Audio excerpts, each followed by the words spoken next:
Så flot han er. Ja. Gemmer han så. Hvad er Jackie? Hej. Ja. Hvad så? Ja, hvad så? Har du lige fået noget mad? Hva? Nu går du rundt i tyk, hva? Nå, det var god. Ja. Ja, du er fin. Ja. Ja, du er fin. Ja. Hos Ungdommens Uddannelsesvejledning hjælper de unge ufaglærte som Daniel Olsen med at få startet en uddannelse. Vi kan mærke en tilgang, kan man sige, ikke? I hvert fald af uanmeldte, der kommer.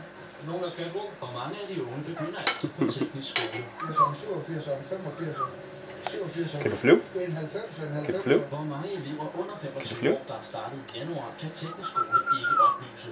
Men det samlede elevtal er næsten fordoblet i forhold til sidste år. Kan du baske med vingerne?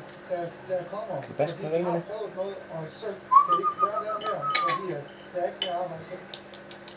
Og så bliver folk så bruge den spise til noget fornuftigt. Han er sat med det. Det er vigtigt for eleverne.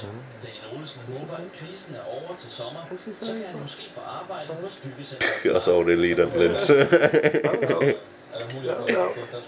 Lige her nu gælder det den svære disciplin, baglæns tropkørsel. Så fin den er. Hun er. Ja. Har været nødt til at ansætte 6 nye lærere for at kunne tage imod de mange nye elever. Ja, du er fin.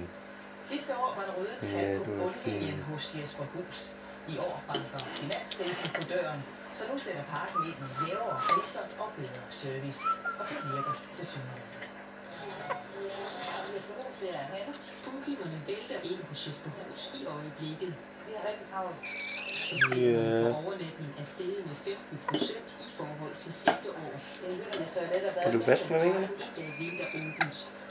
Men sidste år var også første år med røde tal på bundlinjen.